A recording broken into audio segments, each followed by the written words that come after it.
Assalamu alaykum, hormatly watandaşlar. Şu gün 2020 ýylyň 1-nji marty we hepdeniň şenme güni. Hoş geldiňiz Türkmenistan Demokratik Platformasynyň kanallarına.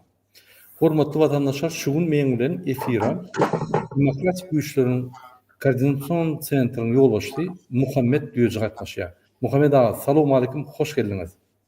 Selamünaleyküm ve aleykümselam. Salam vatandaşlar. Muhammed aga, ine şu gün Ramazan ayının 1-nji güni bizim üçin bir asuda bir ýanky Gurhanyň esasyna Muhammed peýgamberiň aýdyşy ýaly Allahyň ýoly bilen biz barýar we şulayda biz asuda bolmaly, şulayda biz agdyr bolmaly, şulayda biz mukaddes aýyna biz dilegler etmeli. Ine türkmen halkynyň hemme dilegleri Allah jan parahat bolsun, asuda ýurt bolsun. Bizim ýurdumyzdan beýlik ýurtlar ýaly össün, çağjyklarymyz, maşgalarymyz her wagt bile agdyr bolaly we Türkmenistan össün, öňümüz, geljegimiz bu bolsun diýip arzu edýärler. Hormatly watandaşlar, Türkmenistanyna we Türkmenistanyň daşynda hemme türkmenlere, Türkmenistan građany bolsun, bolmasyn oň tapagy ýok. Men hemmeňize arzu edýär, şol Ramazan aýyna hemme eden dilegleriniz kabul bolsun. Ramazan aýy mübarek bolsun. Muhammed aga, sizden bir goşşaklaryňyz bolsa, şol Ramazan aýy boýunça aýdyp bilersiňiz. Ben bütün Türkmenistanlıları ve bütün dünyadaki Türkmenleri yetip gelen mübarek Ramazan ayı bilen kutlaýar. Ramazan ayı bu mübarek ay ve eminşe Türkmenlerin, Müslümanlaryň däwi boýunça maşgala agdybirligi bolýar. Goňşular bilen bilelikde meçhide gitýärler, taraw okuýarlar, bilelikde agyd açýarlar. Şu bir agdybirlik güni, agdybirlik aýy. Şunda adamlar öz bir-birine bolan kinelerini geçýärler, bir-biri bilen doglaşýarlar. Menem şu agdybirligi bütün Türkmenistanlara arzu etmek bilen şolara agdybyr ýaşap, öz ýurduny eýe çykyp, öz ýurdunyň gelen belalaryny bilelikde maslahatlaşıp asudalyk bilen dinmagyny arzu etýär.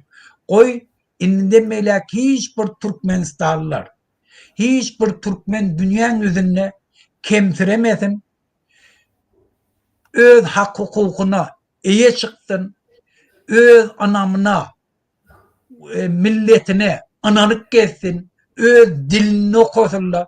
Bir topar ýurtlarda türkmenli öz dilini okap bilen. Bizim Türkmenistan diýip duran döwletimizde Türkmenistany türkmenli öz başçak bolly diýsegem, türkmenli prezidenti diýsegem, göne şol bellenen adamlar bizim ýurdumyzy talap milyonlarça Türkmenistany öz maşgalasyndan aýryp daşary ýurtlarda közäp ýördi.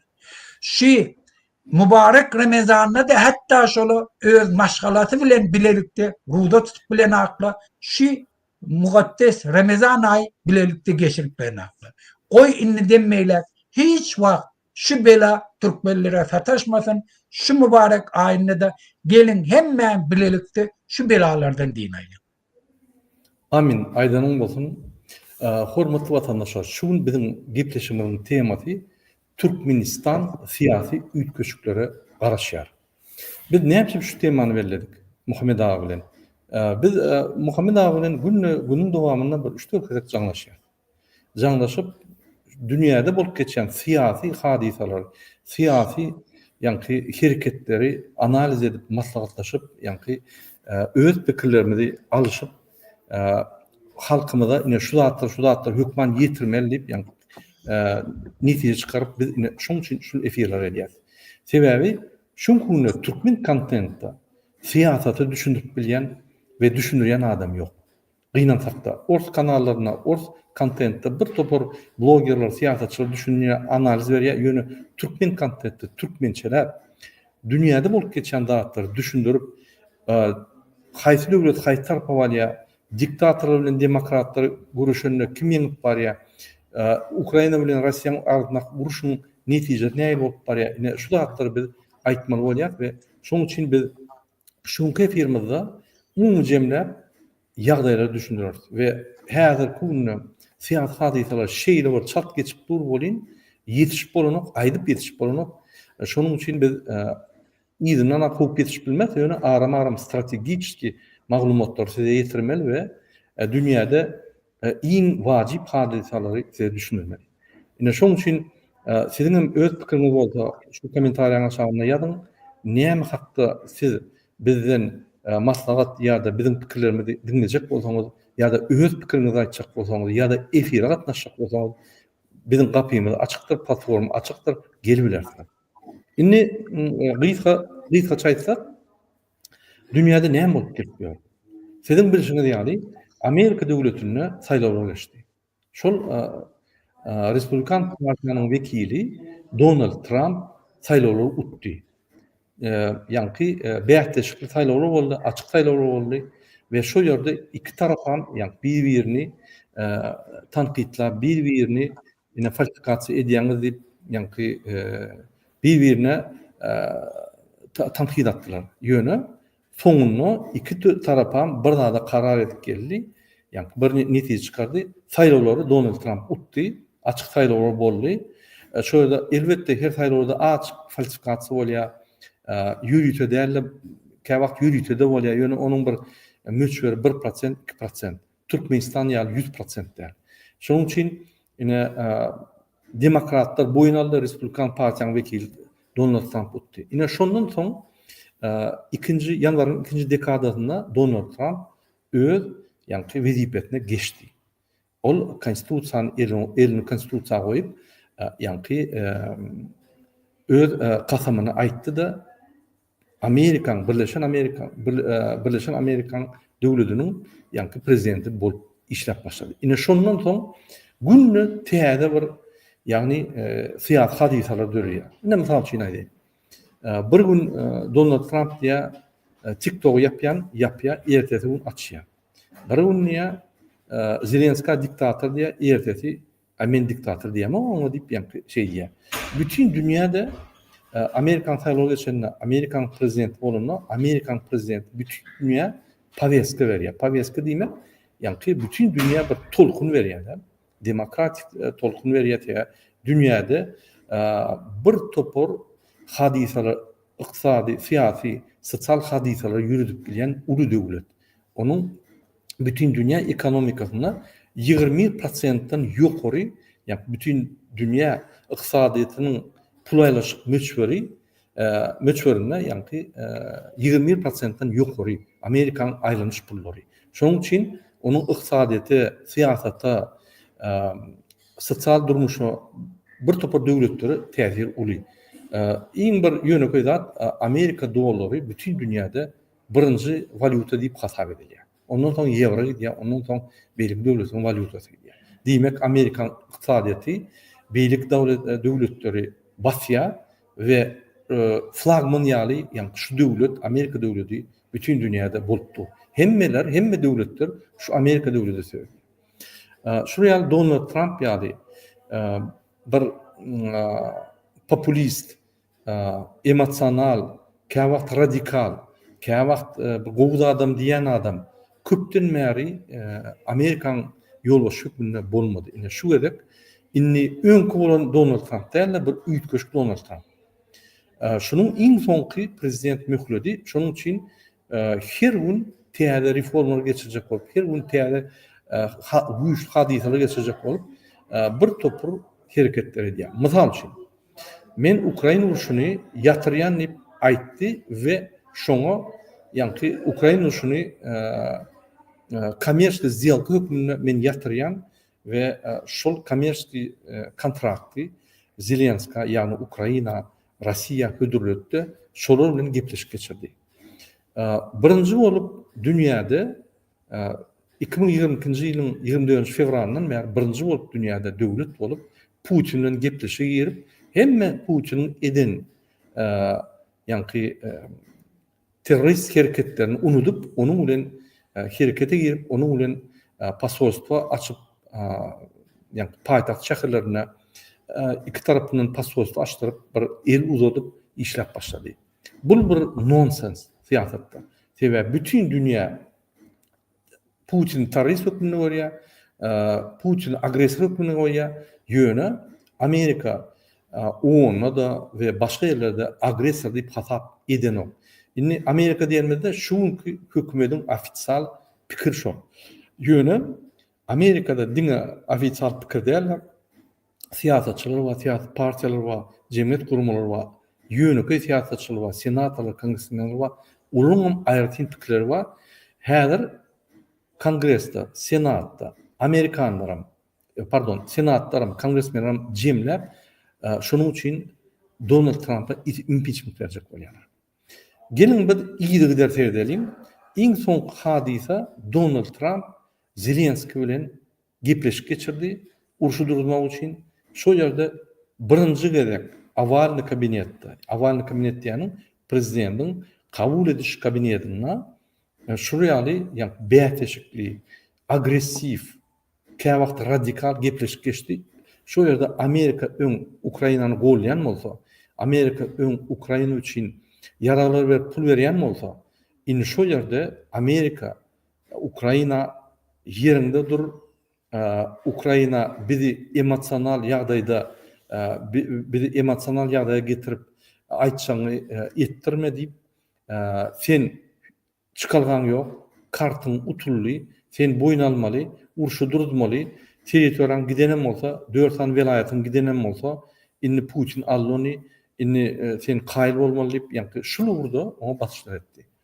Ve gelin şu gepleşigi serdeliň. Onsoň men Muhammed Agadan şu gepleşigi, ýa-ni şu gepleşigi üçin öz pikirini soraýyn Muhammed Agadan. Muhammed Aga, eger arda bolsaň men şu gepleşigi görkezdiň birinji bilen. Bolýa mana. Birinji. Ine ünsürin hormatly vatandaşlar, şu awalny kabinetde gepleşik edip dur, men başyndan goýaýyn, özüňi dinleň. Но ваши бойцы невероятно смелые, мужественные, и мы предоставили им всю необходимую технику, но они очень мужественно, храбро сражаются.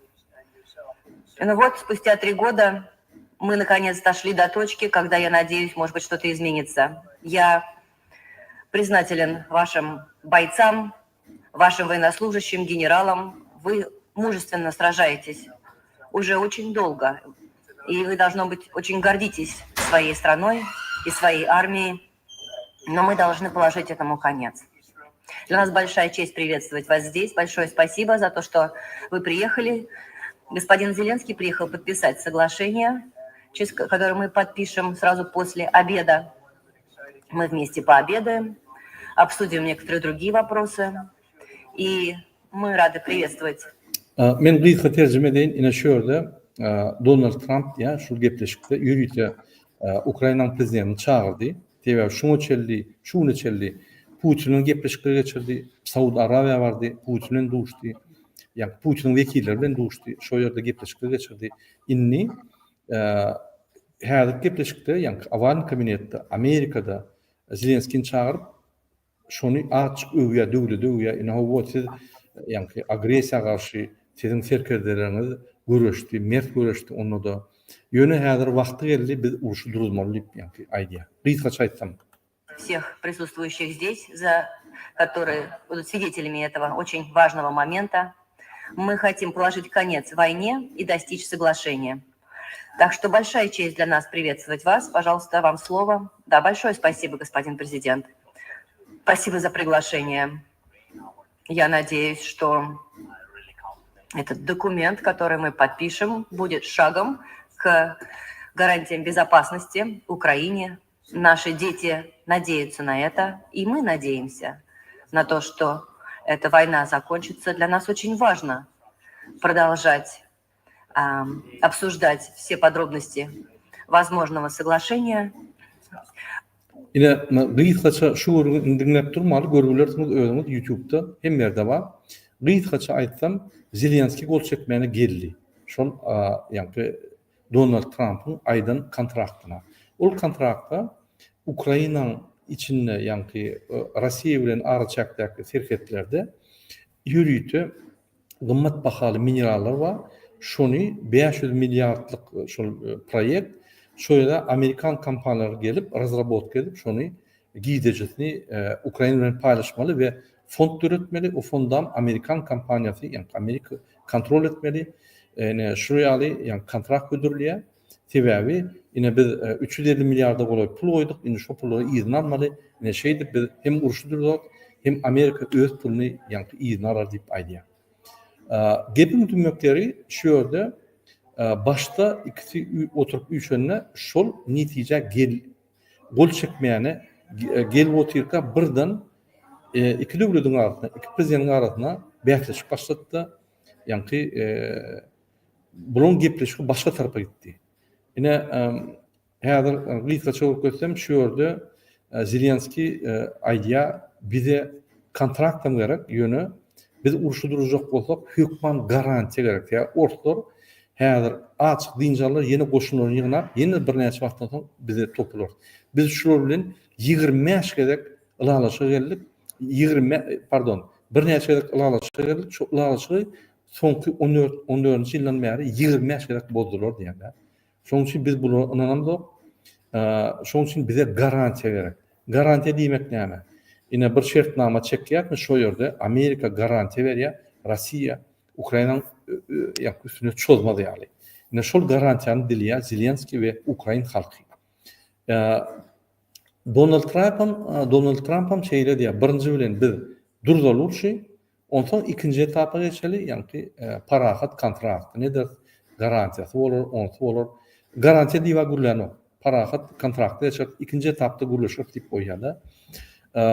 Zelenski aýdy, biz uruşdursak, häzir şol bizim gidiren vilayetlerimiz Orşýada geçip gidýär we bizim bar gan dökün adamlarymyz, ýani ölen adamlar ýöne zaýy öldi. Biz hiç wagt gazan ölmedik, biz utuluşdy diýär. Bolar diýär. Sebebi siz bizim elimizden ýani ýadyr ýaragyny alyp bize garant boldyňyz. Sizin döwletiniz Fransa, Angliýa garant boldy. Şoň üçin biz öz ýaragymyzy berdik. Inni häzir garant bolmaly wagtynda siz bize kontrakt ödürleýäňiz diýip aýdýar. Şu ýerde de ýani Donald Trump aýdýar, sen elinde kart kalmady, sen boyun alman zat diýse, Zelenski aýdýar, men bäri kart oynamana gelmedim, men kart oynamak, men şu ýere gepleşe geldim diýip aýdýar. Garaz ine şul nemäni görüp bilersiňiz, gepleşigi dogry. Men şun gıysa formasyny size görkezeýin, ýani beýatlaşyň geçen ýerini. Ýani interpretledim, bilmem, onu terjime edeyim. Vous avez l'océan, pour l'instant vous ne ressentez pas les conséquences, mais vous les sentirez.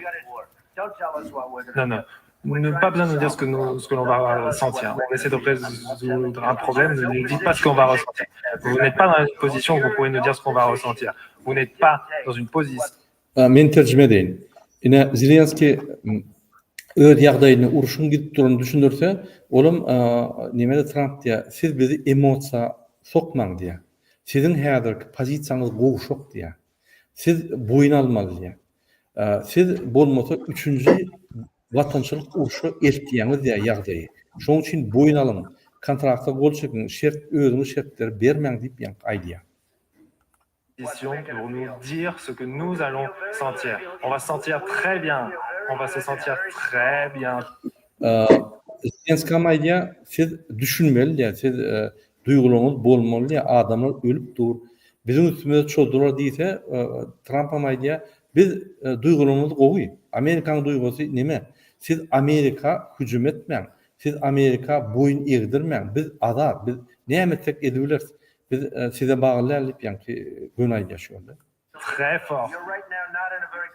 Là, vous n'êtes pas dans une bonne position.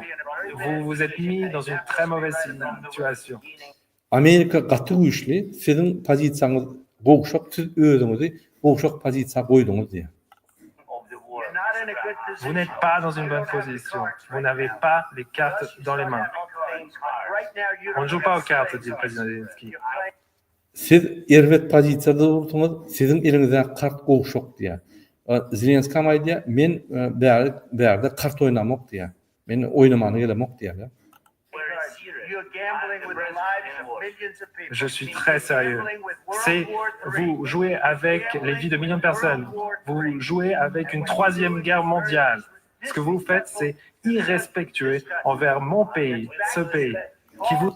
Siz sizin pozisiýanyňyza gowşap, men sizi seriozna aýdýan ýa, siz 3-nji beýik watançylyk uruşy bilen, ýa-ni 3-nji jahan uruşy bilen oýun edýäňiz, sizin alyp barýan ýoluňyz siz Amerika basyş edýäňiz ýa. vous soutient, qui vous a soutenu bien plus que ce que Poutine a dit. Bon, de toute cette réunion, vous êtes allé en Pennsylvanie, vous avez soutenu notre opposition. Ýanyňky vice-prezident olam şey diýär. Siz Amerika geldiňiz, siz gidip häzir däl şundan Donald Trump entek ýeňmäke gelip Amerikada demokratlar gollaňyz, el gyssyňyz oňa zat öňkü zatlar ýatla diýär da. Gepin tümekleri. En septembre, vous avez exprimé votre amour pour les États-Unis et là, nous essayons de sauver votre pays. Bon, si vous voulez parler, faire de grandes paroles sur la guerre en Ukraine, non, c'est pas des grandes paroles. Votre pays, il est... Non, c'est bon, vous avez assez parlé. Biz diýär size kömek etjek bolýar, sizi ýanky uruşdan çykarjak bolýar. Olam men düşünýärim ise, ýok, siz enem aýtjaklaryňyz aýtdyňyz diýär. Indi gurlemäň diýär Trump. Votre pays, il n'est pas dans une bonne situation. Vous faites face à des grands problèmes. Vous êtes et nous, on vous donne une chance de vous en sortir. Oui, pour notre pays, nous sommes forts depuis le début de la guerre, alors que nous sommes seuls. Et nous sommes extrêmement reconnaissants. J'ai déjà dit merci. Je vous ai dit merci. Trump diýär, biz sizi agyr ýagdaýdan çykarjak bolýar diýär. Siz bolsa şoňu düşüneňiz, bize sag bolsun aýdaňyz. Siz bileňiz, Amerikan kimdirin diýär. Ýanky nemede Zelenskiy ýene bir ýere gaýýan köp sag bolsun. Sizi halkyňyza, ýanky nalog töleýän halkyňyza sag bolsun. Kömekleriniz üçin zatyp ýene gaýtar ýa. Monsieur le Président, 350 milliards de dollars que nous vous avons envoyés. Et vos hommes sont peut-être courageux, mais ils se sont bien servis de notre équipement militaire. Si vous n'aviez pas eu notre équipement militaire, cette guerre, elle se serait finie en... Oui. Şey diye, biz size 350 milyar pul uğrattık. Şunun içinde bizim yararlarımız var. Yani umum meçherde pulun ve yararların meçherde 350 milyar. Eğer de biz şunu size uğratmadık olsak 2 hepte kalman siz utulurdunuz diye. Oui, en 3 jours, comme a dit Poutine. Zelenskiy diye, Putin'in aydışıyalı 3 gün ya. Oui, en 2 semaines, c'est ça. Oui, ça va être très compliqué de trouver des accords comme ça. Zelenskiy diye, 2 hepte dediğiniz Putin'in aydışıyalı 3 gün ya. O zaman Trump'ın diye, yine şu yerde, yani bir umum netije gelmek katı kıyın ya. J'ai dit merci. Bon, acceptons qu'il y a des accords et allons trouver des solutions à des accords plutôt que de se battre devant les médias américains, alors que vous avez... Yani vice-prezident ya sağ tarafta adam, yine Zelenskiy, ılalaşık bolmasa ılalaşık gözlerliğin diye, bütün dünyanın mas medyasının önüne uğraşıp durmalıyım diye. Monsieur le Président, nous le savons. Oui, je crois que c'est très important que les citoyens américains voient ce qui se passe réellement. C'est pour ça que je n'aime pas bien un terme à cette discussion. Il faut que vous soyez reconnaissants. Vous n'avez pas les cas. Je suis reconnaissant du président Zelensky. Vous n'avez pas de soldats. Vous manquez de soldats. Après, vous nous dites, je ne veux pas de cesser le feu, je ne veux pas de cesser le feu. Je veux ci, je veux ça. Écoutez, s'il y a un cessez-le-feu, maintenant, si on pouvait vous le donner, vous le prendriez parce que les balles arrêteraient de siffler et les gens arrêteraient de mourir. Bien sûr, nous voulons arrêter mais il nous faut des garanties. Sizde ne salladınız var diye görüşmeyene, ne yaranız var, ne yankı patron nemeniz var. Siz özünüz beýle tutýaňyz diye. Häzir bir yankı ılalaşyk gelmeli ya. Ilalaşyk utuluş bolsa-da siz boyun almaly, sizin pozisiýaňyz gowşak diýär. Zelenskiy diýär, maňa garantiýa gerek. Men häzir ilalaşyk gelip gol çeksem, ertir Putinin eline gelýär. Biz häzir Putini Ukrainadan çykaryp başladyk. Putinin goşuny ýok, yaragy ýok. Häzir gyra gaçyp, ýene bu işini ýene bize çolar diýip düşünürýär. Oui, mais un cessez-le-feu, c'est plus facile qu'un accord. Demandez-leur ce qu'ils veulent aux Ukrainiens. Oh, ça, c'était pas moi. Ça, c'était Biden, un type qui n'était pas très intelligent. Oh, pardon, c'était Obama et qui vous a donné des équipements. Moi aussi, je vous ai envoyé les missiles Javelin pour contrer les tanks. Obama, lui, il n'a pas donné grand-chose. Moi, je vous ai donné les missiles Javelin. Nime diýerde Obama taşlayan günäni şol bolmadyk, men bolmasam uruş bolmady. Obama size açyk yara berdi, men size Javelin berdim, men size ýanky kömek etdim, siz basy almady ýaly. Donc voilà, il faut être un peu reconnaissant. Vous n'avez pas les cartes en main. Quand on est là, avec nous, vous avez les cartes en main. Mais sans nous... Siz bizim bilen bir döwlet bolýaňyz, biz siz döwletemde siz basy alarlar diýär. Gepim tümekleri. Ine şu ýerde Muhammed ağa iň wajyp zat birinji gedek bütün Amerikan ömrüni bir başga döwletden bir prezident gelip Amerikan prezidentiniň gidişip öz pikirini aýdyp Amerika ýanky boyun egmän öz pozisiýasyny saklap bilen adam Zelenski. Şu neçeli hemme gelen adamlar Ýewropa bolsun, beýlik döwletler bolsun, awalny kabinetde Amerika näme diýse boyun alyp bolýa boyun almasa da söz gaýtarman, bormen pikirlenen diýip gaýdan adamlar şu elek Zelenski dünýäde Ukrainanyň hakyny, ýagny territoriýasyny hakyny, adamyň haklaryny, Ukrainanyň garaşdyrylygyny gidirmedi. Amerikada bir ulu senator var, men ady ýadyma şonok şo diýär. Kaçanma siz Amerika bilen düşman bolsaňyz, siz agyryna düşýäňiz. Ýöne kaçan siz Amerika bilen dost bolsaňyz, siz ölüm ýoluna barýaňyz, siz ölürsiňiz diýerler. Şu ýerde sen Amerikan senator diýär. Amerikada köp problema bar. Köp ýanky şu ýaly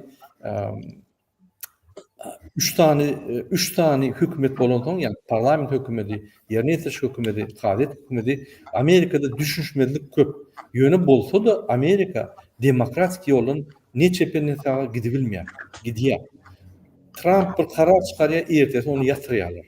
Trump bir reform edýär, ertesi ýeni yatırýarlar. Yani kanundan çykdygy onu yatırýarlar. Senatda yatırýarlar, parlamentde yatırýarlar. Tribunalda yatırýarlar, ahir yatırýarlar. Men diýjek bolýan adam Amerikada kanun deň agramçylygy, ýani hökümet deň agramlygy, demokratiýaň iýdigidir, ýani her gatlaklaryň deň agramlygy gaty işli. Ýa jemgyýet gurmaly işler, partiýaly işler, tuğutlar işler, hemmeti awtonom işler. Indi şu ýerde Muhammed ağa, sizin pikiriniz näýeli? Zelenski bilen Trump bir netije gelip bilmediler. Şul gepleşikden soň Zelenski çık gitti. Şu ýanky diplomatik hadisa boýunça, diplomatik norma boýunça gepleşikden soň ikisi çykyp pres konferensiýa bermeli. Ýanky bolan gepleşigi düşündirmeli bütün dünýä jemgyýetine. Şol pres konferensiýany etmeýärler bular, teýarlaşa gelmeýärler, gaharly gidýärler. Zelenski gidýär, Trump'ym galýar. Ine sizin pikiriniz näýeli? Inni Amerika Ukraina kömek edermi? İýde çekilermi? Ya da Putin bilen dostlaşyp, ýanky Putin'i finansiýal edip sanksiýalar aýryp haýtar paýdar Amerika. Şu ýanky nokotdan.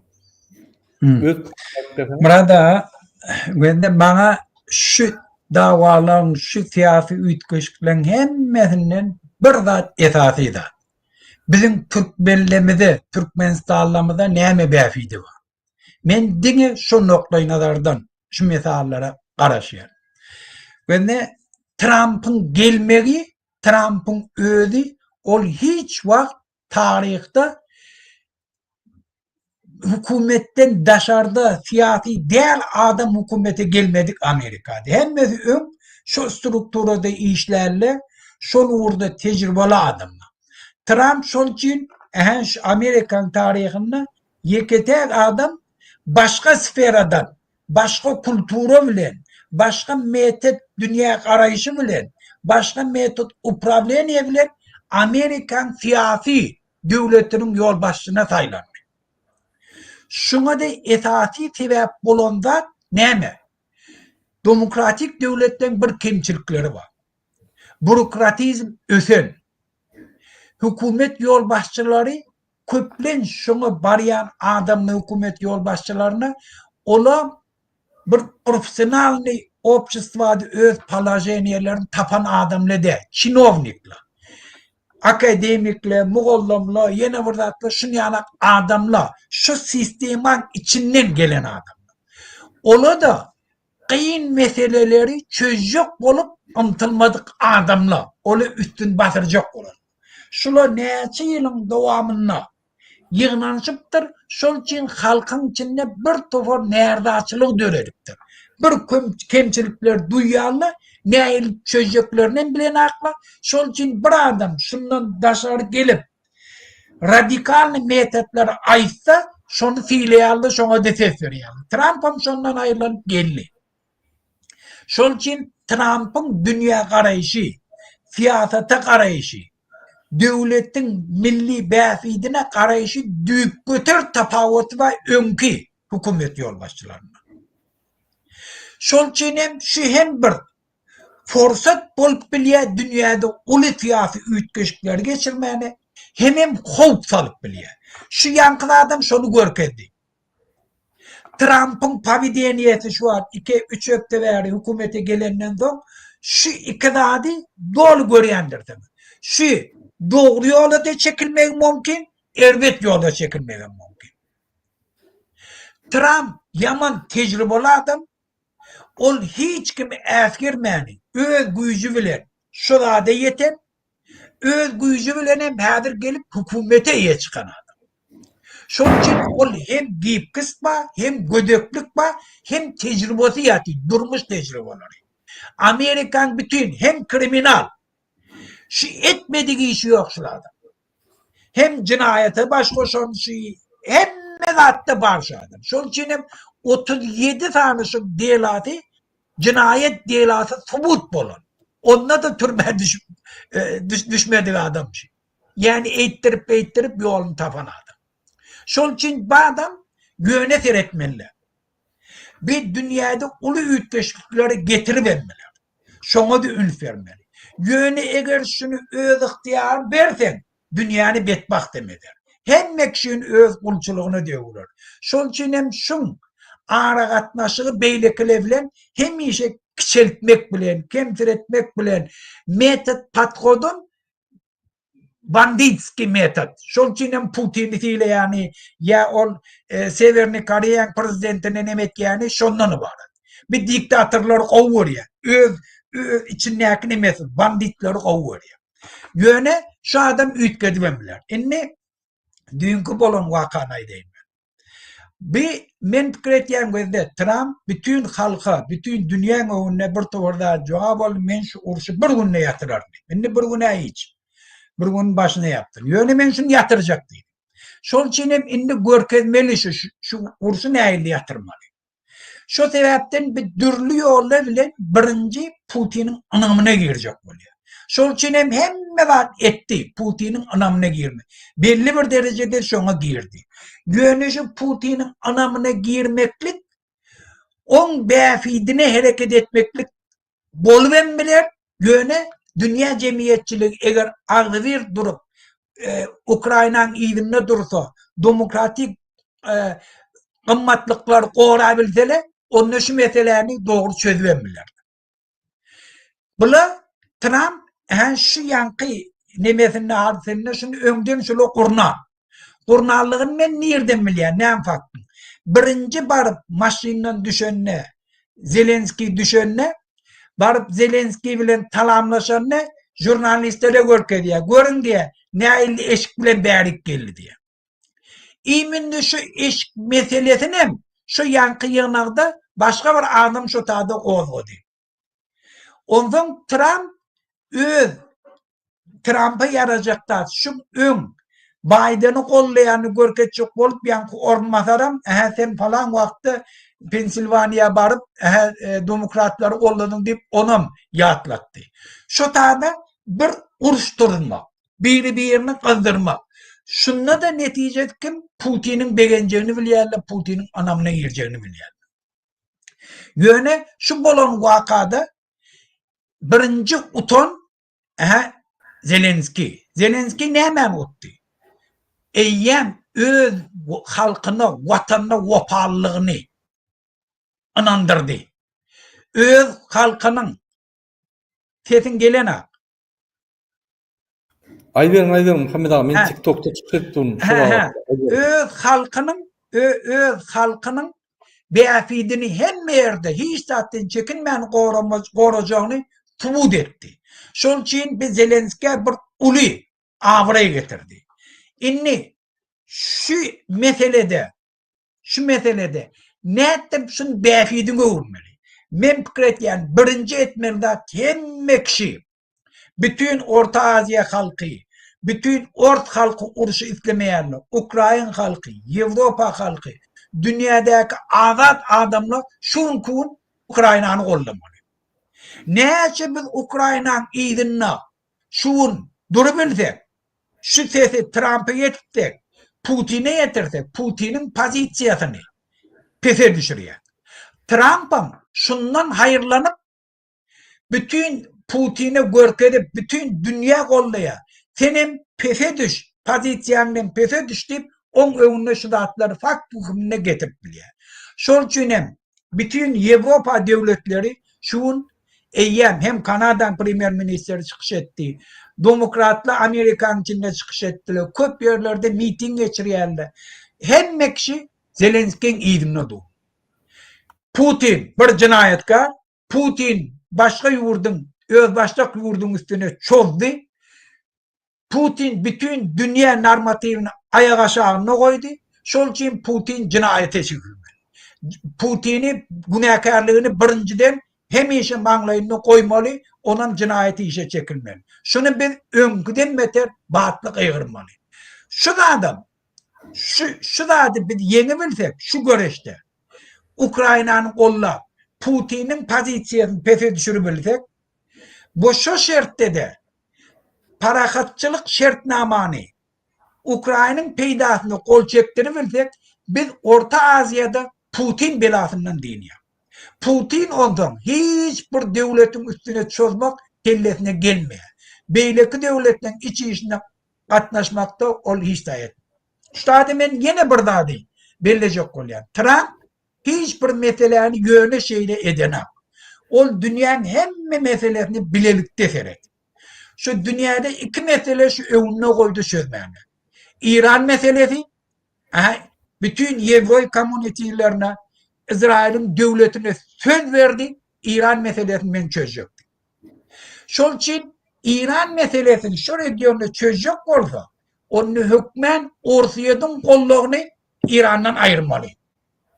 Hadirki etken zatları bilen Putin'i her nedir öz tarafına çekecek oluyor. Ta eğer İran bilen gepleşmir mesele, İran'ın üstüne çok dola, İran'ın dinecek olsa Putin'i nitral saklar yani. Yoksa Putin bilen İran yani nece stratejik öz arasında şartnamet ile birbirini kollamalı. Şu an İran'ın içinde de ulu gurrum şol. Putin'e biz bilen şartnamet din, Amerika bilen gidip Trump bilen gepleşecek oluyorlar. Şu mesele şondan hayırlanıp Trump eyyem şu da adından hayırlanıp yani Lavrov'un İran'ı uğrattı. İran'a ait Trump bilen şartnama kol çekti. Olan var şonu aydık kayıt. Şol için İran inni biliyor Putin'in şonu kollamayacağını. Trump'a her neyme etti Putin'i öz tarafında saklayacak. Ta İran meselesini çözdü. Eğer İran meselesini çözdüler ediyorlar, Türkmenistan'a gönü tesiri var. Yani Recep Tayyip Erdoğan'ın Dışişleri İşler Ministeri eyyem İran'a hücum edip başladı. İran'a dedi sen bezedinli komşu devletlerin içeri işlerine koşuluşmağına o tadı öz toparlandı üretmeyeni. İran'ın hükümeti Türkmenistan'ın içinde de Şiileri ekidip komdu okudup onları getirip İran Hodro'da işledip öz agentlerinin strukturunu Türkmenistan'a döredip ya. Şol için Erdoğan'ım eyyem İran'a ünlü çekti, İran'ın gideceğini biliyor. İran'a basış ediyor. Erdoğan'ım eyyem Putin'den Öwürdi, baş öwürdi, tebäbi ýagdaýyň ütgäp durany eýýä görüp oty, açşa dedi oty. Şuň kun eger Erdoğan Putin'in karşısına gitti. Ukrayna häzir koşunu uğratacak diýip oty. Ýani Zelenskiýni çağırıp öz golluğunu dolu belli etdi. Bir Erdoğan'ın etken dadı näme? Putin yıkılıp var ya, Putin gutordy, inni Orta Aziýany öz tarafına çekmeli. Orta Aziýada da eger şu taýda hemmesini demokratik ýollar bilen çekmede Erdoğan'a hiç zat edip bilmeýär. O diktatorlar bilen o taýda hiç zat edip bilmeýär Erdoğan. Şol üçin hem men pikir etýän häzirki situasiýalaryň hemmesi bir zat edýär. Orta Aziýada da uly ütgeşikler bolýar. Şoňa da biziň halkymyz taýynmaly.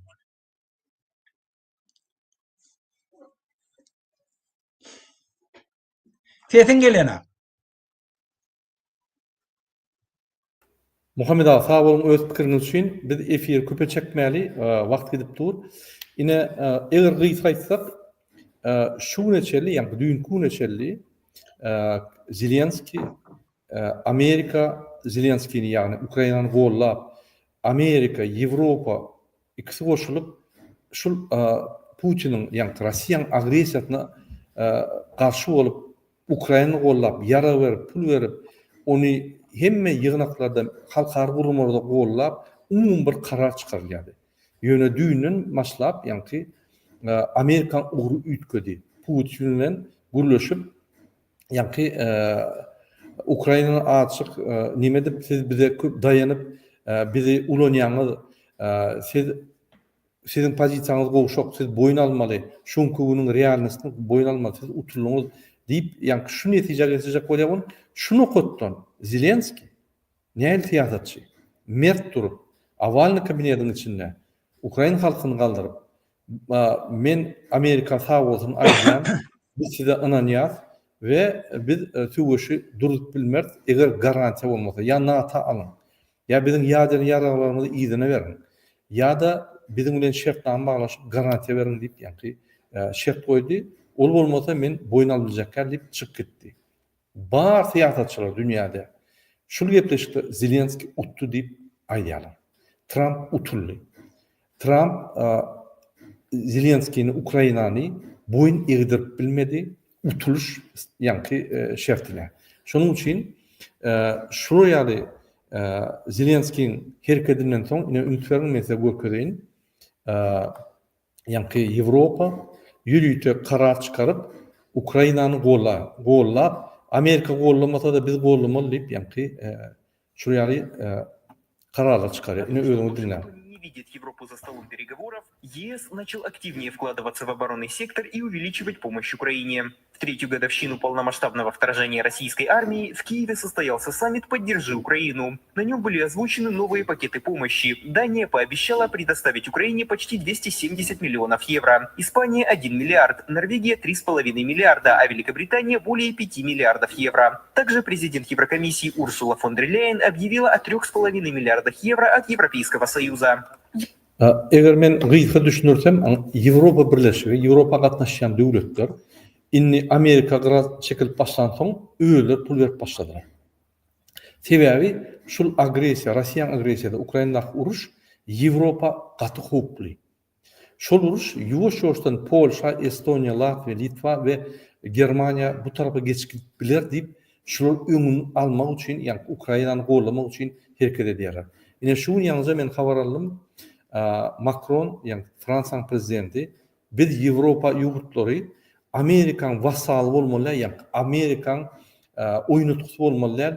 Biz özümiz hereket etmeli, biz ýani koordinatna inni özümiz kesgitlemeli. Öň biz Amerika bagly bolup, Amerika bir ýa goşulsa bizim gollap, bizim goşulýardyk. Inni biz bildik, Amerika bizi her wagt gollamaly. Biz özümizi gollap, biz öz birleşigimiz bilen öňütmeli diýip, ýani şu netije geldiler. Ýani Muhammed agaň bir gowy diýen zady we menim ulalaşýan. Öňki demokratlar komfortda bolup ýatyp loser bolup kaldylar. Trump gelip bular oýundurup, ýani populist hereketler edip demokratiýany we nemeni diktaturany teş edýär we olar oýundurýar. şuň hereketi. Elbetde oň hereketi gowy däl, ýöne huk göredi demokratlara. Bütün dünya huk göredi. Şoň üçin demokratlar häzir galyp birleşip dol jogap berip, şu ýaly populistler çıkıp ýa-ni radikal hereketler edenine jogap berip öwrenmese, ona demokratiya peselýär. Şu ýaly radikal populist adamlar öňe çıkıp bütün dünýäni başga tarapy akıtbilýär. Häzir şuň teslik edip dur bütün dünýäde. Şoň üçin Ýewropa Ukrainany gollaýar, Amerika gollamasa da Ýewropa da kansa gider, Ukraina utulmaz, Ukrainanyň arkasyna eýýäm 50-60 döwlet we Amerika bolmasa da. Olaryň iqtisadiýetde pul meçhuri 40%-de ýetýär. Hytaý hem egerde häzirki aýdyşýaly men Ukrainany gollaýan, Ukrainanyň ýa-ni hemme garaşlygyny, territoriýasyny gollaýan diýip aýtsa, onu bütün dünýäň pul aýlyşyk meçhurinin 60% edýän döwletler Ukrainany gollaýan bolýar. Ýalnızca Muhammed Ağa Erdogan boýunça aýtdy, menim şonu görkezýän size, siz türkçe düşünýän hormatly watandaşlar, Serdin Erdoganyň näme diýişi, ýa Ukraina hakynda. Друг, господин Зеленский, дорогие украинцы, дорогие крымско-татарские братья, уважаемые участники, я приветствую вас от всего сердца с уважением. Я рад обратиться к вам, пусть и через видеосообщение. Прежде всего, я хотел бы подчеркнуть, что мы, как страна и народ, стоим на стороне дружественного украинского народа в этот болезненный день, когда исполнилось 3 года войны. Я хотел бы выразить свои соболезнования украинцам, которые погибли, защищая свою землю в течение последних 3 лет, и выразить соболезнования их родственникам. С момента аннексии Крыма в 2014 году Турция оказывает необходимую поддержку справедливому делу Украины. Men doğru çıkışını oýup durmaýyn, ýöne iki söz aýtsam, Erdogan ölen Ukrainaň ölen ýeten adamlaryna gynanç bildirýär, hormatyny berýär. Ukrainaň döwleti bitewi, Krymdaky ýaşaýan tatarlarym kösenini Russiýan agresiýasy üçin biz Ukrainanyň 14-nji ýyldan bäri gollak gelýär, gollarsam we Ukrainaň bitewligi üçin biz görüşersem diýip aýdýar. Ul golla berýär. Men Zelenski doganım diýär. Erdoganyň bir gowgylygy bar, men şunu ýa-ni ul hormat oýan şuň gylygyna her bir işe bir case aýratyn case edip berýär. Mysal üçin Putin bilen buğday boýunça işleşýärmi? Ol bir aýratyn case. O diýdi Putin gollanok. Ine şu case'de Putin eger dogry edýän bolsa, ol gollýar, ol edýär. Şu ýerde şu sorada Ukraina sorowuna aýratyn berýär Zelenski golýar. Şeýdip her bir zady aýratyn case hökmünde görüp öz pikirini aýdyp şu ýerde ýa-ni Türkiýanyň pozisiýasyny gow berkidýär. Muhammed Ağa, indi biz neme boýunça dünýädäki bolup geçen hadisaları tamam edäýli häzirlikçe günne ütkäp dur Ukrainany Ýewropa bolýar, Ukraina Ýewropa öz berýän pullaryny, berýän ýaralaryny köpelip Ukrainany ýeközüni goýmaýar Ýewropa. Bäýerde Amerika egerde goşulmaň gyrada dursa, onda bütün dünýäde Amerika hereket etip başlaýsa, Ýewropa onu gollamaz, gaýtyp tanqidem edibiler. Bäýerde diňe Zelenski, diňe Russiýa, diňe Ukraina uruşy däl, bäýerde bütün dünýä hukukçuluk sistemasy, bütün dünýä siýasy sistemi ütkeýär. Häzir şoň üçin şul hadisalar günne ütkäp gidip dur. Ýewropa inni bir zada düşdi. Biz Amerika bilen birleşip bir topar dünýäde zatlar çözýärdik, birleşip, ýa-ni terrorizme garşy görüşýärdik, ýa-ni demokratiýany bolýardyk, bir umumlaşdyryp, ýygnaklar geçirip, adam gymmatlyklaryny östürýärdik, ony we başga ýa-ni dünýä jemgyýet plaşatkalarına, meýdançalaryna. Inni biz Amerika dayanmaly, kan inanmaly, biz öz ýolumyzy bilen gitmeli diýip, olaryň demokratlarym açy güýj alyp, öz ýa-ni komfortundan çykyp hereket etip başlaýar. Bu gowda. Şu Trump'ın en gow eden zady şu men pikir edýän. Indi şu burada 5 boldy, menem gitmeli. Bolýar. Men ýygyň özüni dowam edäýin. Men bir zada aýtjak, ýani İran türkmenleri bütün dünya boyunca enedilgünni şonna endi birinci gedek İran Türkmenli enedilgün münasebetli bir neme geçirdiler, festival yanaktat geçirdiler her şey. Şu men näme diyecek bolýan? Birinci dene Türkmenler indi ruhlanýar. Biz näçe ilgiderli Türkmen aktivistler öňe çykdylar, siýasylaşdy Türkmen jemiyeti. Türkmenli aktiv siýasaty üns berip başladylar. İran'ın hükümeti minni korkup başladı. İran Türkmenlere minni yem ruhlanyp başlap öz hak hukuklaryny talep edip başladylar. İran'ın en konstitusiyada ýazyly şo ene dilini okap bolýardy. Ýöne ene dilini okudan akly. Indi Türkmenli ayagal ene dilini okamaly, öz hak hukuklary üçin göreşip oturýar. Şuň kun köp nemelerde TikTok'ta da teoriýek Awganistanda da Türkmenli eýem ayaga galyp başladylar. Birleşip başladılar. Öz hak hukuklarının uğruna göreşip başladılar. Şu siyasilaşma, şu Türkmenli öz hak hukukunu korap birleşmekleri hemişe adamlar ruhlandırıyor. Adamları öz ıkbalını bitapavutlarından çıkarıyor. Biz öz imanımıza, vicdanımıza, vatan söylüğümüze getiriyor. Şol için vatandaşlar, aktivistleri kolla, biz hareket ettik, yurdumuzu eye çıkar. Hiç bir karamdada yurt talatmaz. Yurdumuzu özümüz eye çıkar. Bizim yurdumuzda akıllı adamla da var, kahraman adamla da var. Yöne şular ruhlandırmalı. Şuların yekedərligini bildirmeli. Hemmemizin ağda birliğimizi, vatanımız söýýärligimizi bildirmeli. Men yine bir daha da aytıp geçecek buradaga, eger neme verdim, yani İran'ın Şam wagtyndaky KGB'de Savak'ın başlığını Amerika'da cinayet suit kaldırdılar. 43 yıldan 45 yıldan sonra şu adamı Sabeti diye adını Pervez Sabeti. 45 yıldan sonra Amerika'da şun karşısında cinayet işini kaldırdılar. Ne için? 3-4 tane adam şun yerde yaşayanlığını bildiler. Şu adam şoları vuruptur, yenciptir, azar veriptir. Şun dokumentleştirip, subutnamasını neme edip, advokat tutup verdiler. Şu açın cinayeti işine çekip oturdu. Hem yerde de onu görürüm. Men şol için Türkmenistan'ın içindeki, hükümetin içindeki işleyen adamlara yüzlenecek oluyor. Bir kanun harekete baş koşma. Pristupli prikazları yerine getirme. Öz halkının karşısına gitme. Bu haramdadalan geleceği belli. Bula bilen işiniz bolmasın. Öz akbalınız şuna bağlama. Kaçıp bilen mukadip fikir etme. Bu adamla da hiç vakit sizin izinizde durmaya. Bula şuun kun sizin eliniz bilen cinayet etken için sizin izinizde duran kişi bolyan. Sizi cinayete mecbur etiyen. Yöne baş koşma. İnmi dünyada, bütün dünyada kanunçılık var. Hazırın dünyanın hem davaları, şu kanunçılıkları bir kimsiz yerine getirmek için göreş. Şu tarafta dünya ütkä otuyor. Şu meselen çözecek olayan. Dünyada kanunu yerine getirmeyen devletleri nakazat edecek olayan. Şoları batış edecek olayan. Şoları yok edecek olayan. Şol için dünyanın hareketi dine inni şu tarafta, kanunçuluk tarafta. Şu taraftan gelecekte men Türkmenistan'ı cinayet edip, başka yurda kaçıp gidip, otada yaşar mı fikir etme.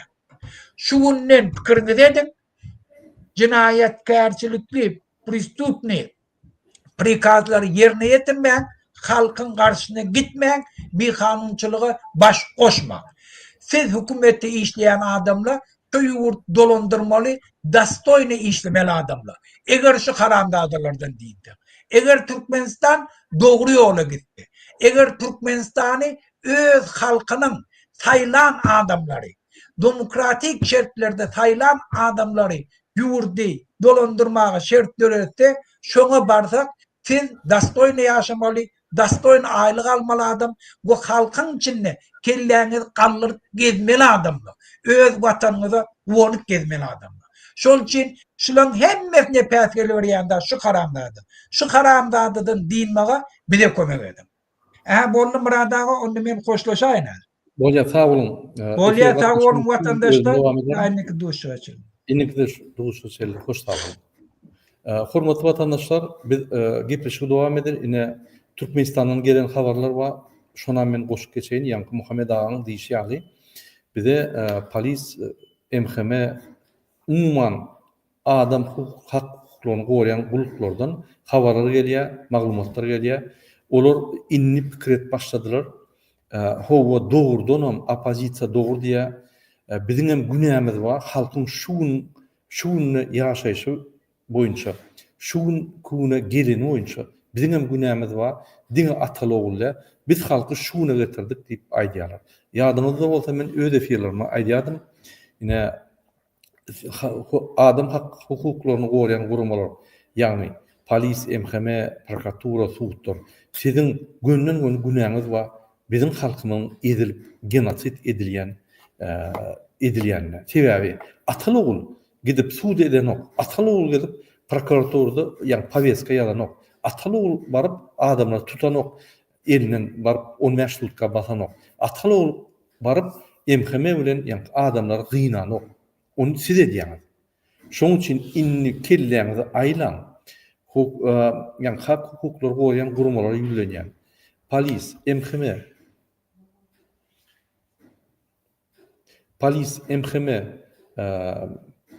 ýa-ni prokuratura, sudlar, siz şöýdäki işleýän adamlar pikir edin, häzir dünýä ütkäpdir.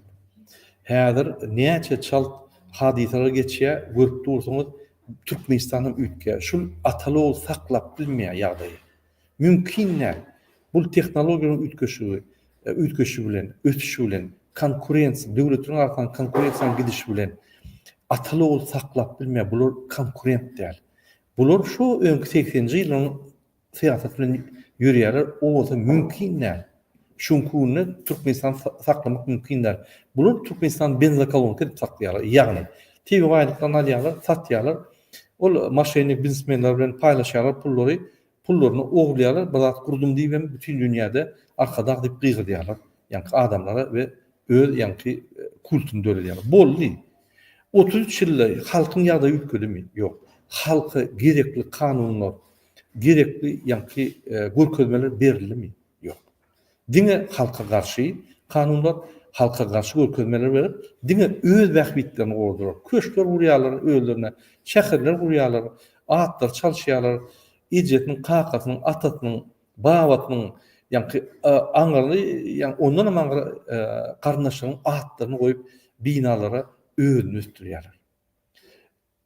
Ahtygy Kerim ahtygyna eýem goşky ýazyryp mekteplere oň ýani mukaddesligini bildirýärler. Kerim ahyrpyna şermenne türkmençe goşky ýazylýar. Şonam biz ýani ýuwup ýatyrys. Hormatly vatandaşlar, Laytada hak hukuklary gorayan gurumlar, MHM, polis, prokuratura, sudlar, inni siz öz zulümüňizi goýun. Siz wezipeňize gelende kasama aýdýaňyz, halka hyzmat eden, Türkmenistana hyzmat eden. Türkmenistan ve Türkmenistan diňe iki kellili prezident däl. Siz olaryň hem ýerini ýalap diňe şol hyzmat edýäňiz. Türkmenistan birinji bilen halk bolýar. Ondan Türkmenistan territoriýasy bolýar. Onun içinde, halkın içinde iki sany saýlanmadyk. Niyaz öldürüp öňe gelen adamlar Türkmenistan halky däl. Türkmenistan halkynyň içindäki zulümler. Siz zulüme hyzmat edip, gen görýäňiz näme halk siziň arkaňyzda tüýkürýär. Näme halk sizi ýigrenýär. Näme siz ýigrenji guruma boldyňyz diýip siz pikir edýäňiz, ine men sizi düşünürýär. Ine şunuň üçin inni kelleňizi aýlan. Inni dolanyň bu tarafa, halky gollan. Siz hem halkyň ýani adamy, siziň hem doganlaryňyz kösenýär. Ananyň, eger sen MHM bolsaň, bir polisiýaň owdaky doganlaryňyz gynaya, zorlaya, basışlar edýär, pulny alýar. Bu tarapdan polislerle prokuratura sen başga doganlaryňyz ýemedýär. Biz bu durmuşdan çykmaly, biz dogdukdan çykmaly. Türkmenistan doğuluk bolly, ahlak taýdan pes, kezzapçylyk, yallykçylyk, adamy hormat goýanok, ahlak taýdan gaty pes, wyjdanymyz ýok. Biz hemme zatlarymyzy ýitirdik. Däpde surdaky zatlary ýitirdik. Biz o galmalyny boý bolsun etmeli. Kim ol iksany özüni olup bilmeýän ahyrkyna şermenine gorkoklar. Ine häzir Serdar Berdimuhammedow Türkiýe gitmeli. Gitmedi, ýa-ni Gulmamedowany ulatdy, parlamentiň başlygyny. Ol bardy, şo ýerde birinji bilen oň edýän zadyň ünsüren parlament ýolbaşçy, ýa-ni mejlisin başlygy barıp Erdogan bilen duşup, şo ýerde birinji bilen iki kelleli prezidentin hupsuzluğunu gorýar. Yani Türkmenistan bilen Türkiýanyň arasyna hupsuzluk boýunça şertnamalar çekip Türkiýedäki aktivistleriň işlerini yatırmaly, olar Türkmenistany bermeli, Türkiýe şoňa kömek etmeli, Türkmen döwletiniň bitiklerini goramaly zat diýip şol kararlar çekip bizim aktivistlerimize, ýa bizim grajdanlarymyza basyşlyk etmek üçin kararlar ol çekýär. Hani şular o halk üçin bir zat edýärlermi? Döwlet meçhurine halka garşy görüşýär. Utanç olmaly. Ýa-ni mejlisin başlygyna, ikkili prezidentiňe onun utanjam ýok, hiç adam ýok. Doğun garnaşynda da ýok, öldüründen de ýok.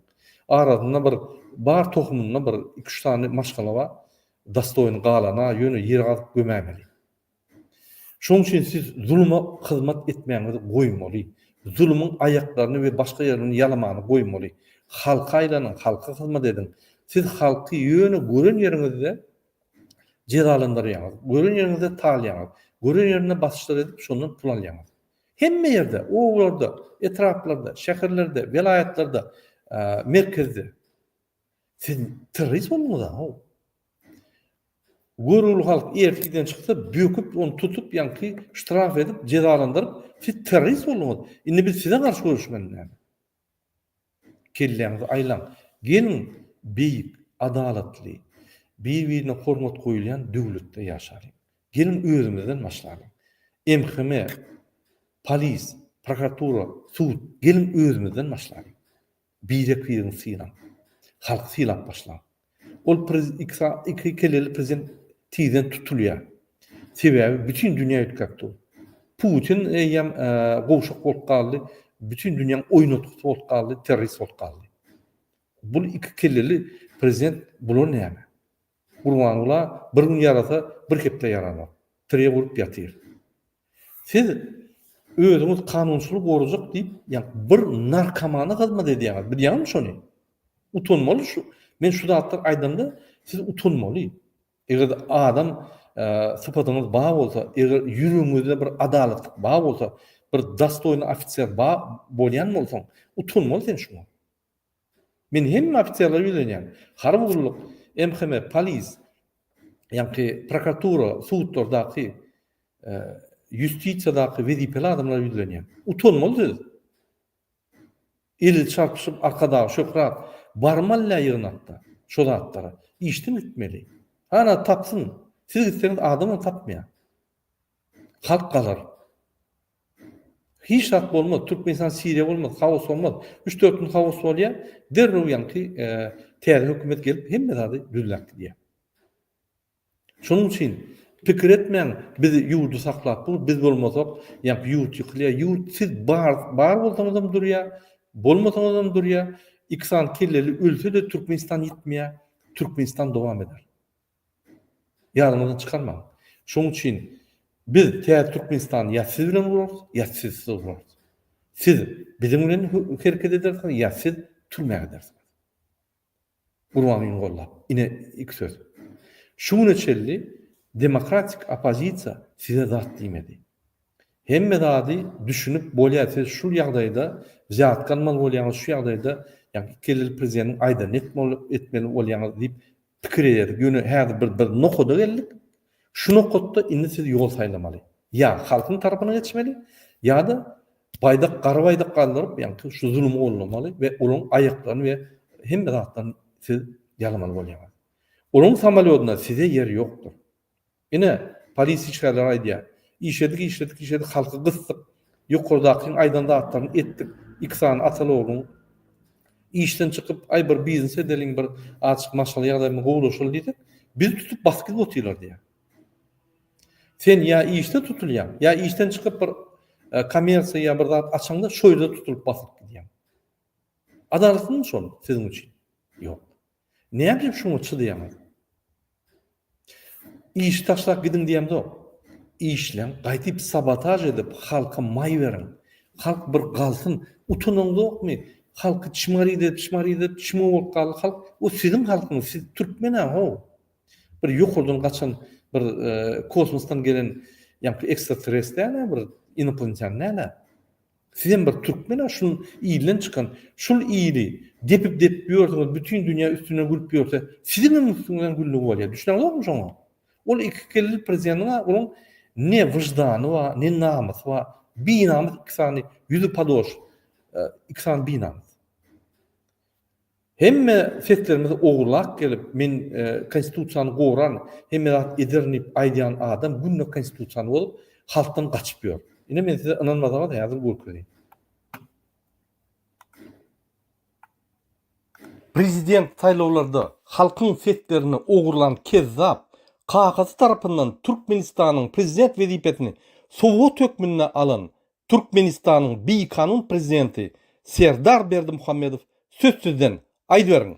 Türkmenistan'ın prezidentinin vazifesine girişmek bilen öz üstüme yüklenen beyik borçları, mukaddes ve ak yürekli, hormat bilen ve yadavsız yerine yetirmeye, Türkmenistan'ın devlet karasıllığını ve bir taraflık hukuk ýagdaýyny goramağa, adamın ve raýatyň hukuklaryny ve azatlyklaryny hormatlamağa hem de goramağa, Türkmenistan'ın konstitusiýasyny berja etmäge ve goramağa, ähli güýjümi ve okuyumy Türkmen halkynyň agdybirligine, onun paragat durmuşyny goramak üçin bagş etmäge, Türkmenistanlaryň häzirki ve geljekki nesilleriň şöhratyny hassa bilente ötermekler üçin ähli mümkinçilikleri peýdalanmagy, Türkmen halkyna wepaly ve dogruçul hyzmat etjekdigme dawraly gasam edýär.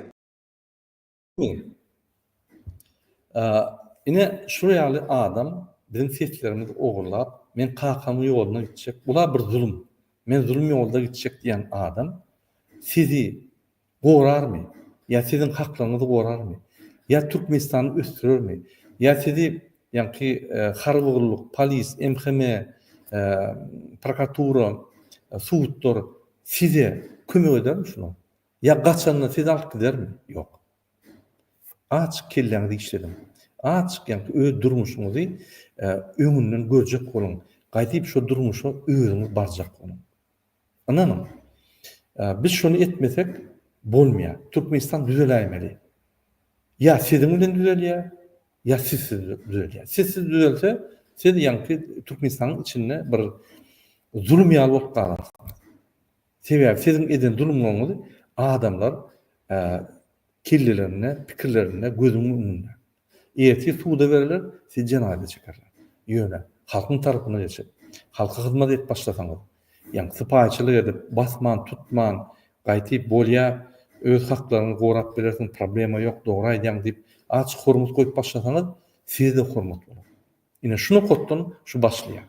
Şoň üçin men size ýüzlenýän kanun esasyna, konstitusiýanyň esasyna, Türkmenistanyna iň ýokarky organ halk konstitusiýanyň 3-nji maddasynyň esasyna. Şundan ýokary organ ýok. Alawaýly seldadam, alawaýly arkadaglar alawaýam aşağıda şulardan. Siz düşünmeli şoň. Iň ýokarky organ halk. Siz halka hyzmat edýäňiz. Halk öz menejerini taýlýar, öz prezidenti taýlýar. Biz saýlamadyk, şular basyp aldy. Indi şular halka hyzmat etmeli. Bolýar sen basyp aldyň berip ýani. Halka hyzmat etmeli şular. Atalogul, halka hyzmat eden o. Halka garşy göreşýär. Siz hem sağ eline dubinka bolup ulanýar, esas dubinka bolup halka garşy ulanýar. Düşüneňiz okmy şol zatlara?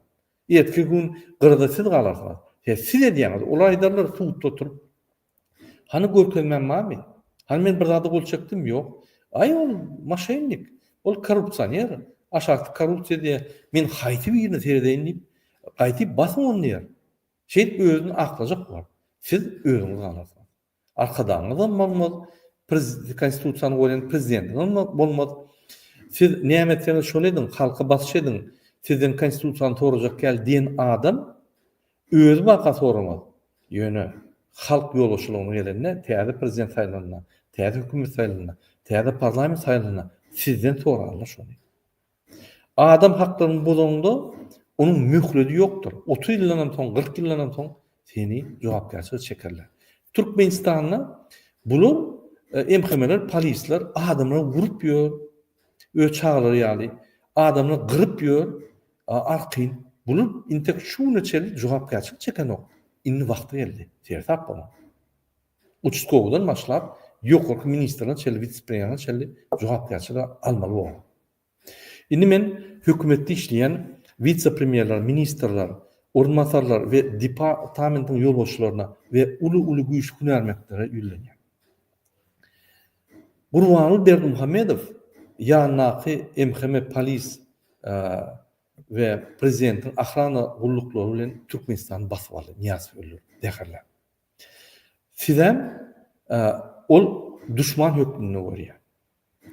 Üçünde şunu blog edip halka çıkıp aydy bilersiňiz, ine biz şunu tutsak etdik, ine wagtyn hökümet döredin, saýlawlar geçirin, täze kim saýlanda biz şoň hyzmat etjek, halkyň adyna saýlanan adamlar bizim halk üçin, bizim ýa-ni Türkmenistanyň ösmegine ynanýar, bizim arzumyz bar, bizim halka kömek etjek diýip näme size pähkelçik berýär.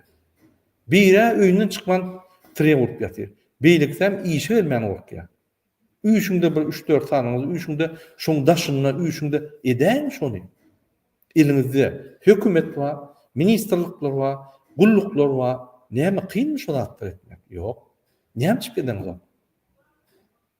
Bolýa gündälik on garnyşy bolsun.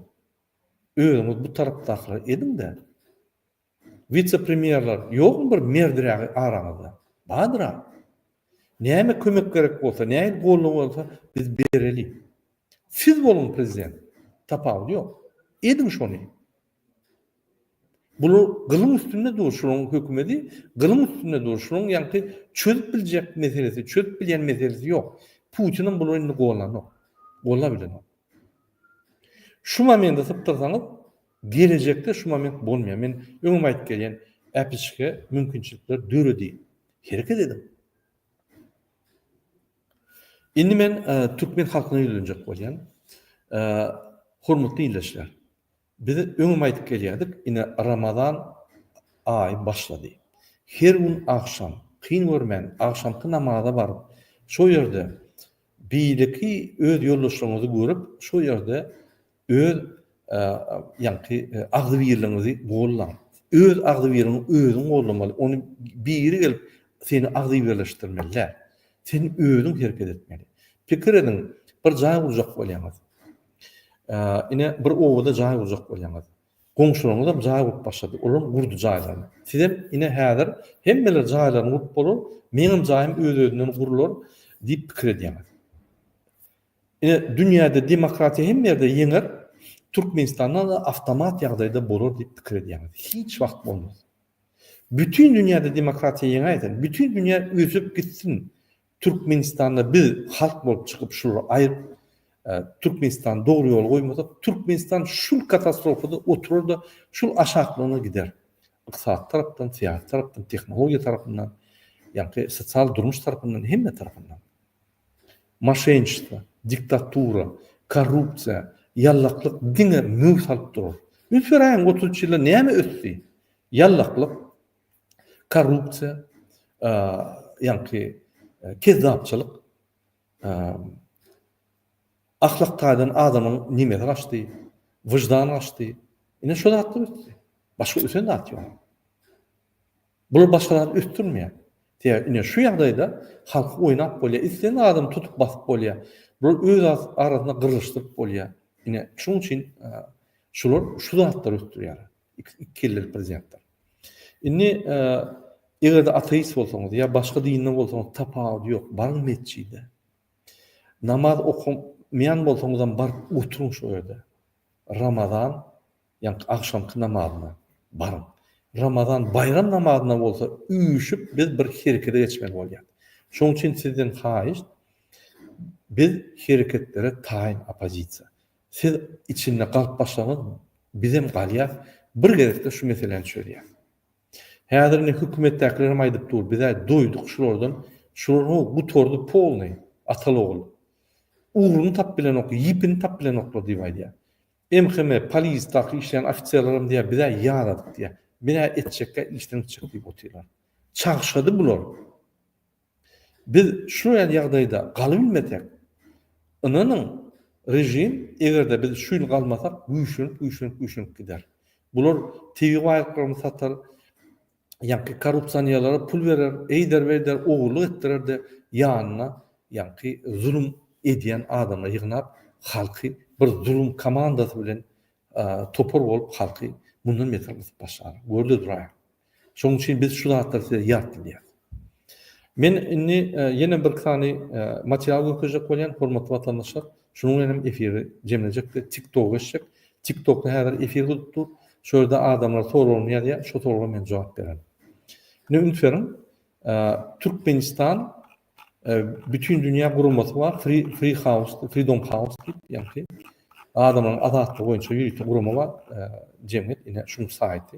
Ünferin döwletler we olaryň territoriýasy boýunça bular ýa-ni her ýyl analiz edýärler-de netije çykarýarlar. Ine Türkmenistan azatlyk boýunça sizin общий счёт и статус, политические права, ikinci setr, üçüncü гражданский свобода, ýa-ni siyasi haklar ve gраждан azatlygy. Ne Türkmenistan ne ýetjinji ýerde? Ünferin. Iň soňky ýerde, ünferin. Bütün döwletlerden Türkmenistan iň soňky ýerde. Ol Murat Urwanow döwleti ýamanlýa, opozisiýa döwleti ýamanlýa diýip bize aýdýan. Biz hiç şart edem ýok. Biz türkmençe urlýar. Bizi ortalar ya İngilizler bizi düşünen oklar. Bizim halkımızda düşünürüyor. Yine şu yani neticeleri bütün dünya kurumları, üyeleri analiz edip, içinden analiz ettirip, pasaportlarımız tüylerini ya da adım tutup içinden analiz edip üyeleri netice çıkarıyor. Şu neticelerini ofitsialne yuridik cevap veriyorlar. Eğer Türkmenistan nerede olsa tutuşun şu oluyor. Yenilikler eğer de ne hak olsa ya bir adaletli yani netice çıkarılamaz. Ne dedim? Türkmenistan internet boyunca iň soňky ýerde bir nokat var. Yani 100 nokatdan bir nokat aldy. Bir poложительный nokat atdy. Olam muhtar. Siyasi haklar boyunca nol bal aldy. Yani hiç siyasi haklar ýok diýdi. Adam hakları boyunca bir bal aldy. Hiç bir döwletde şu ýaly ýa-ni görkezme ýokdur. Mysal üçin Uganda bolsun, ol bir Afrika döwletleri ine 10 bal wa 24 wa adam hakları boyunca, siyasi haklar boyunca 10 bal wa. Iň berkisi ine mysal üçin Özbegistan aly 2 bal wa siyasi haklar boyunca, ýöne adam hakları boyunca 10 bal wa. Bizden 10 üstü öňde. Ine Vietnam, Venezuela siyasi haklar boyunca 0, ýöne adam hakları boyunca 13 bal öňde. Ine Zambiýany alyň, Zambiýa. Adam hakları boyunca 31, siyasi haklar boyunca 22. Iň bir erwet döwletler görkezýän häzir. Tajikistan, ine iň erwet döwlet Tajikistan, siyasi haklar boyunca 0, adam hakları boyunca 5 bal alypdy. Hatda şo ýerde de adam hakları Türkmenistandan ýokary. Biz iň soňky ýerde. Afrika döwletlerinden ýyzda. Näçe beýle bolýar? Hak hukuklar goýan gurumlaryň esasy eden işi boýunça polis, MHM, prokuratura, sudlar sizin üçin bizim şu pakazatlarymız şeýle. Sizin zulüm gollap, halky basyş edip, halkyň gözüniň oğuny alan üçin biz şu durmuşda ýaşaýar. Ýadyňyzdan çykarmaň şunu. Kelleňizde ýaňlansyn şu. Inni öz pikirinizi üýtgeniňizde halky gollap. Öz zulümleriňizi durduňyny. Bolýa, ol atalogul zulüm edýär. Bolýa, siz zulüm däle. Siz durduňyny şu zatlary. Ine başga bir karta terdeli. Bu bolsa dünýäde Freedom Media karta boýunça ünferin. Ine Türkmenistan alyp görsek, Yani yine Türkmenistan. Özbekistan, yine Türkmenistan. Demokratiya boyunca 0, grazdan yani demokratiya boyunca 0, demokratiyanın yani ösüşü boyunca skoru 1. Yani %0, 7-1. Yani biz en son kıyardı. Ünsürseniz yine Türkmenistan'ı yani yeni bir ülkeyi yine 0-1 показатель var. Özbekistan alıp göreli. Özbekistan demokratiyanın ösüşü boyunca 2098 demokratiyanın yani demokratiyanın bolşu ve demokratiyanın ösüşü boyunca 1.18. Bizden ömürde. İndiki grafik ülkenin korrupsiya boyunca men ülkeden yeni bir ülkenin Türkmenistan korrupsiya boyunca en gazan yurt yine Türkmenistan. Ön 17 bal alın olsa ön 164 bolan olsa 165 geldi. Minus 1 bal aldı. Yani korrupsiya güçleniyor deydi. Bundan metre önküsünden metre korrupsiya güçleniyor deydi. Yine sevdim Türkmenistan. Şoň üçin biz Türkmenistan'ı garalıyat, biz vatanını nimediyat, biz hiç zat edem yok. Bizim elimizde uluyan mümkünçilikler yok. Atalıoğlu'nun alıp baryan siyasaty, içki ve daşky siyasaty boyunca bütün dünya baha berýärde bular diktator döwlet edýärde. Bular Türkmenistan demokratiya yok, haklar yok, korrupsiya östü diýip suwtnamalar çykarýar.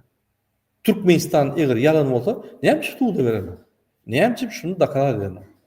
Sebebi adalatly netije. Hiç zat edilen yok. Yeni bir video görkezjek bolýan tede ol bizim sportsmenlerimize degişli ünsürin. Ine patriotizm, wyjdançylyk näme bolmaly? Ine watançylyk näme bolmaly? Şul adam yani çempion.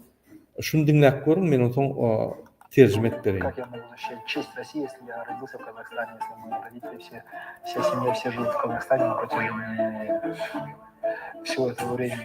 Как могу защищать Россию? Почему Россия нам представлять интересы? Öz ort. Men ort bolsam näme men ort edi, yani goramaly. Men Kazakstanda doğulum, Kazakstanda yaşadym. Men Kazakstany yani golajak Kazakstana hemme utun yani söwüşmi, utun medallarını Kazakstan için kazandym diýip yani aýdýar. Соединенных Штатов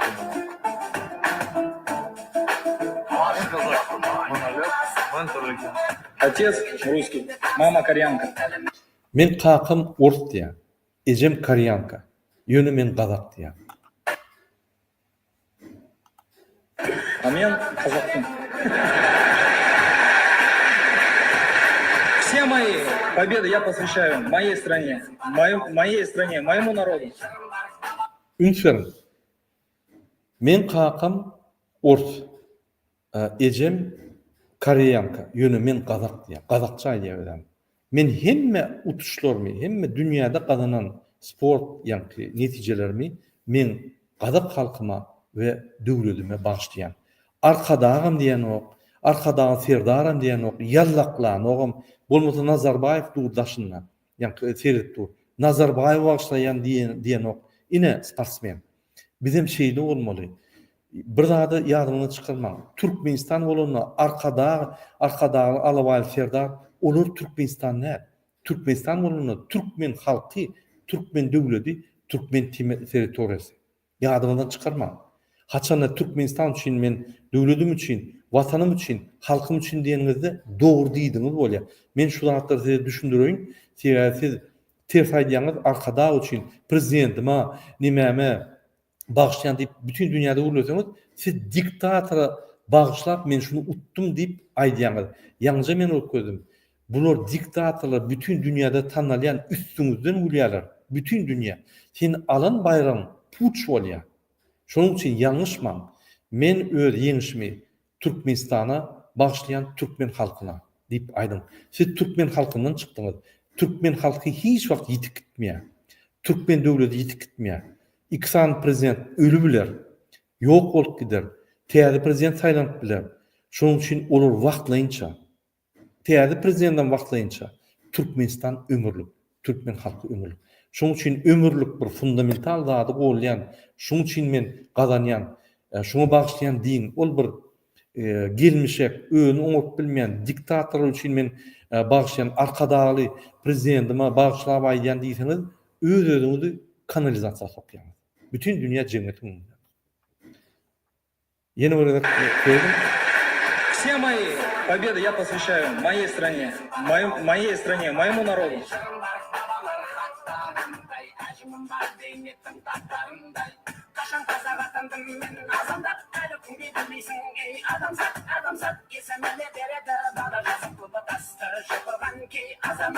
Yine bizim sportsmenler şulardan misal almaly.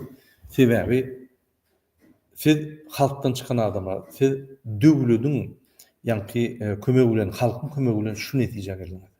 Prezident gelip işat edinok. Prezident pul berdi, meni aňyry muratdy eýtdi. Prezident judynden pul çıkaranok. Prezident halkyň pulunu alýa-da, saňy berýär-de, sen şonu etdirýär. Şoň üçin prezidentiň siziň ýeňişiňizde dahyly ýokdur hiç şeýle. Ya gelip lapan saklak gördüm. Siz boks ediniňizde ýok. Ya gelip siziň treneringizde bir maslahat berip gördüm. Ýok. Ya gelip saňa derek ýanynda ılgap saňa motivasiýa berdim. Ýok. Ya çykyş edip saňa motivasiýa berdimi? Dawai ýa-ni türkmenler öňe dip ýok. Bizim pulumuzy ogurlaýar. Döwletiň pulundan saňa kömekler edendir. Seni bir ýa iyi berendir. Olam ogurlanan pullar ýa-da döwletiň pulu, olam halkyň pullary. Boldy. Hormatly vatandaşlar, men şunuň bilen efir oturýan, siziň hemmäňize birinji bilen jantal arzu edýän häzir men TikTok'a geçdik. Eger wagtyňyz bolsa, gelin TikTok'da soruňyz bolsa men jogap beren. Unutmaň, Ramazan aýyna meçitlere akşamky namaza barmaly. Şöyle barıp oturun, ateist olun, hristiyan olun, buddist olun, tapawul ýok, barıp oturun da agzy birligi gollan. Türkmen halky birleşip başlady. Lewap, Daşow, Balkan, Aşgabat, Ahal vilayet hemmeti birleşip başlady. 5 dogan ýaly. Barıp sen öz ýeriniňizde agzy birligi gollan. Bize diýäňiz, han agzy bir kaçan boljak? Sizem bir agzy bir bolup bir agzy bir üçin bir hereket et görüňa. Bir adım dilýärsiz. Bir adım diýmek meçhide barıp akşamky namazda ýöne şöyle oturun, namaz okumazdan, aýat okumazdan oturun şöyle. Ramazan ýa-ni nimesine. Hiç kim hiç tat diýmesin. Hiç kim absolut. Hakyňyz bar, musulman bolup, adam bolup, hristiyan bolup, etkinlik meçhide bar, oturup dinlemäni hakyňyz bar. Ne ýadyňyzdan çykarmaň, Ramazan bayram namazy, ýagny Ramazan gutulanyň birinji gün erteki namazda hemmämiz meçhitlere üşmeli. İçine goýun meteler daşyna halça ýazyp namaz okumaly. Hormatly vatandaşlar, şunuň bilen men efir oturýan inlik gepleşikleri hoş tag bolun. Ramazan aýy mübarek bolsun.